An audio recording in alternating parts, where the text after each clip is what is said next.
Welcome to this special episode of Counterpoints. I'm Melinda Nusafora.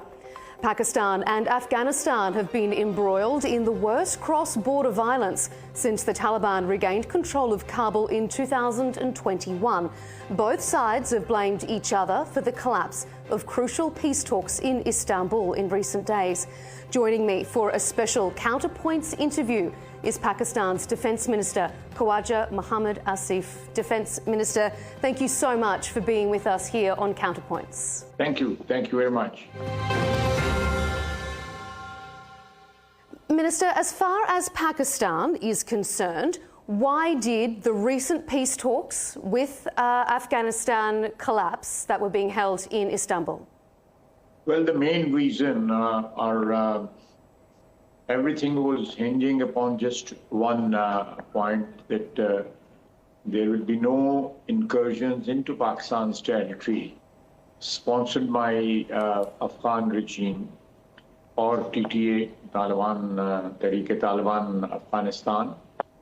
And because TTP operating in Pakistan from Afghan territory or being sponsored from Afghan territory, that was the main reason for collapse of these talks, because we wanted them to control or rein them in so that they don't cross into our territory. We wanted ironclad guarantees from Kabul regime. And you didn't feel like you were getting those ironclad guarantees?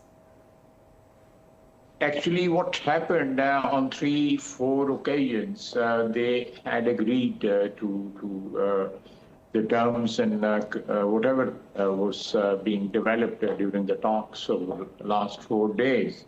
They agreed to our point of view, and they recognized, that most of these TTP people or terrorists are living on their territory. As I think this is on record, you must be knowing about it, that about 2 years back, on many occasions, they have asked us for funds to relocate TTP on their western border. And we have been asking them that what is the guarantee that we pay them. Actually, the amount was also, it was around a ballpark figure of 10 billion rupees. We asked them, what was the guarantee that these people will not come back to the eastern border again? That we'll pay also, and the threat of their crossing the border into our territory and indulging in terrorist activities will come back again once they abandon their whatever accommodation or area is allocated to them on the western border. So they acknowledged, but they were not ready to put that in writing. So we want them to put these things in writing so the international community can see for themselves that they are harboring terrorists, all kinds of terrorists. It's not only TTP. All franchises of terrorism are available on Afghan territory. It has become a country which is thriving on terrorism. ISIS, Daesh, all sorts of franchises of terrorism are available on there. It's a threat not only to the neighbors, it is a threat to the world peace also. In a recent interview, you accused New Delhi of pulling the strings during these peace talks behind the scenes. What evidence? What evidence do you have for that? When it comes to showing evidence or tabling the evidence, so we'll do that. We have the evidence, and the relationship between the Taliban regime in Kabul. They have had this relationship with Delhi for a very long time. Recently, their minister visited India. He was there, I think, for 8-9 days. And during that period, there were clashes between Pakistan and Afghanistan. We went into their territory and we retaliated There were activities from across the border into our territory. We lost many of our soldiers in those clashes. So we retaliated, and there's absolutely no doubt about it. They have become an Indian proxy. And India is actually waging a low-intensity war against us from the Afghan territory and trying to, settle the score. In the last round, we have just about 6 months back, or no, 5 months back, when they were squarely defeated. And they lost 7 planes. President of the United States have on several occasions mentioned, even yesterday he mentioned that 7 beautiful planes were lost by India in the clash with Pakistan. So are you saying that this is India trying to take revenge using another country? I mean, that's a very bold statement. Yeah, you want me to reiterate that statement? I'll do that. I have no problem with that. Kabul and Delhi, they have this relationship, irrespective of the regimes in both the countries. There is a continuity of relationship between the two countries, and it has always been to the detriment of Pakistan.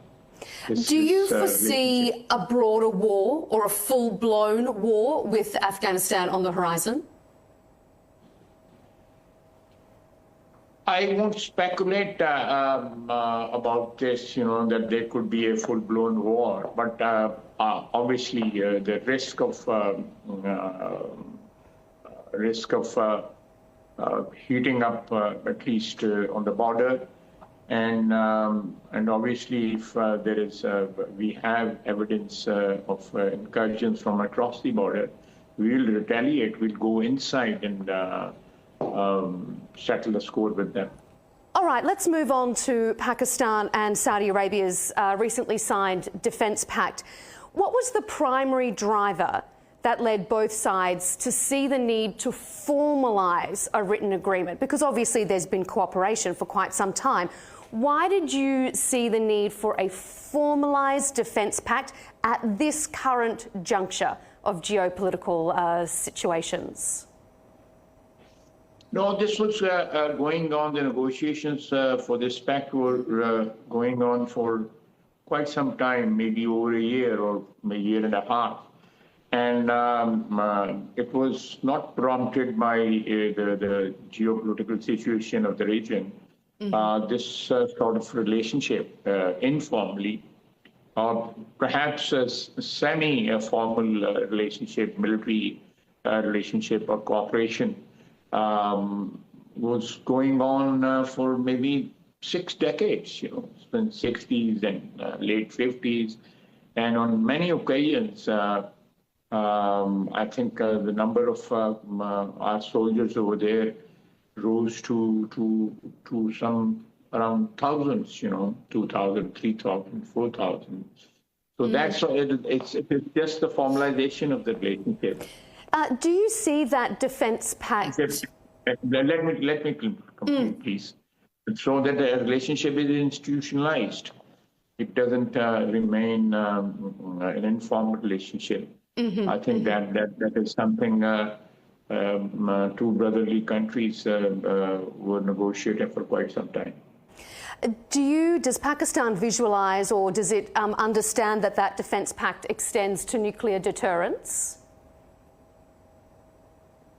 Well, it is a defence pact, and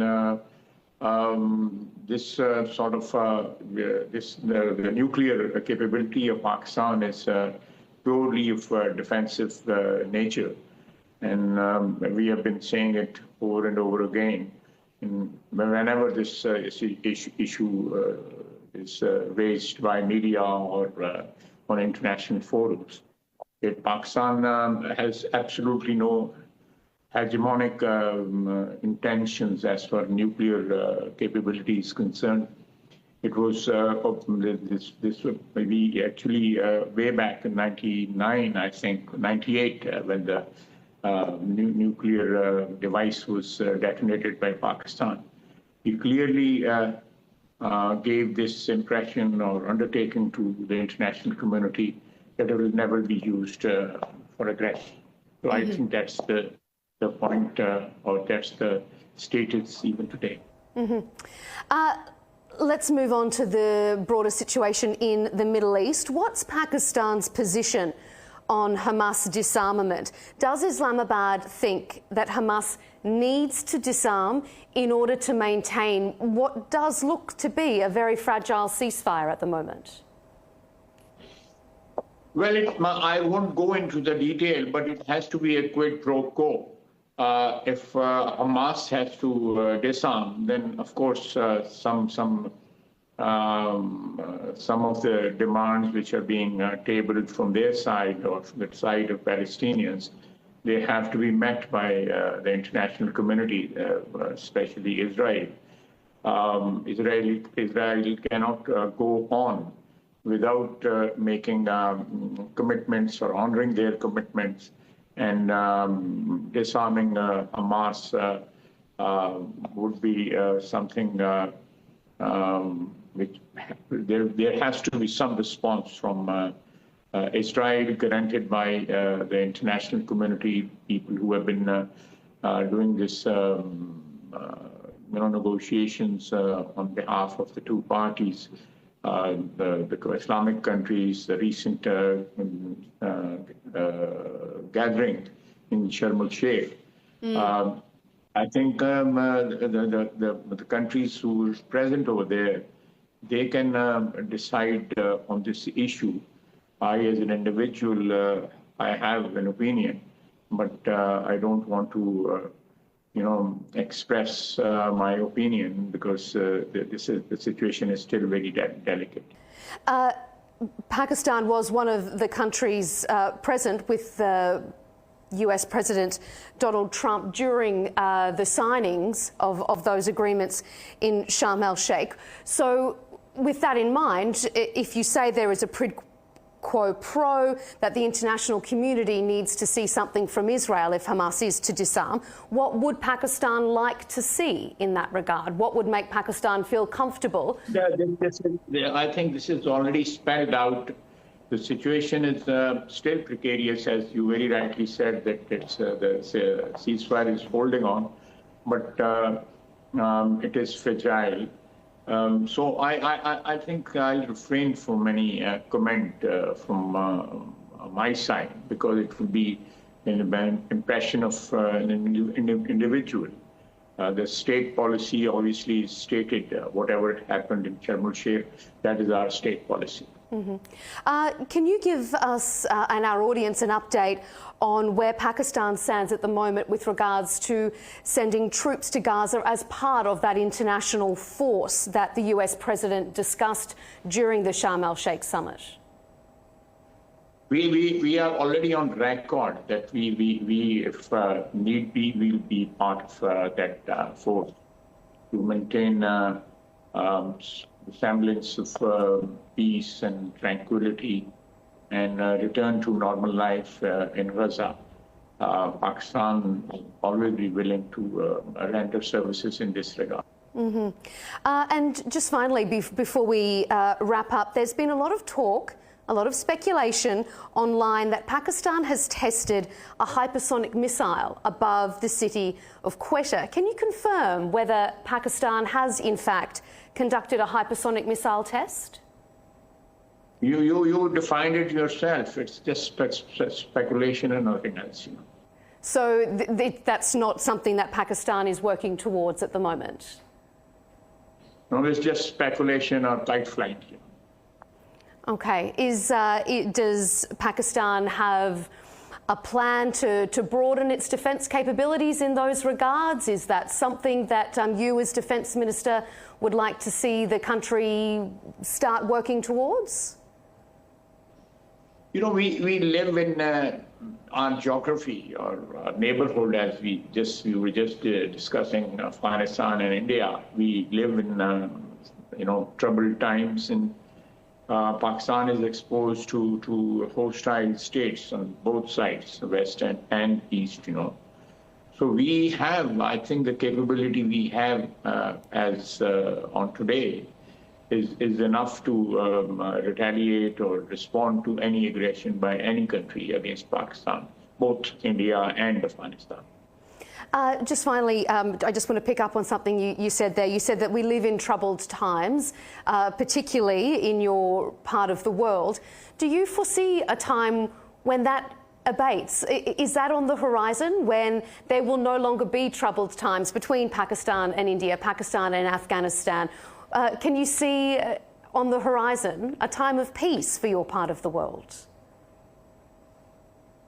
We would love to have peace. We would love to negotiate, and this attempt in Turkey and a week before in Doha was an attempt to, bring peace to our region. It was a very sincere attempt, but I feel sorry that we were not responded in the same manner by Afghanistan.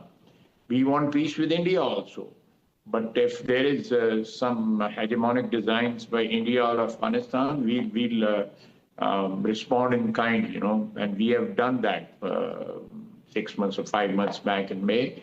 We responded, and the world is every second day or third day is echoing the loss of 7 planes by Indian Air Force.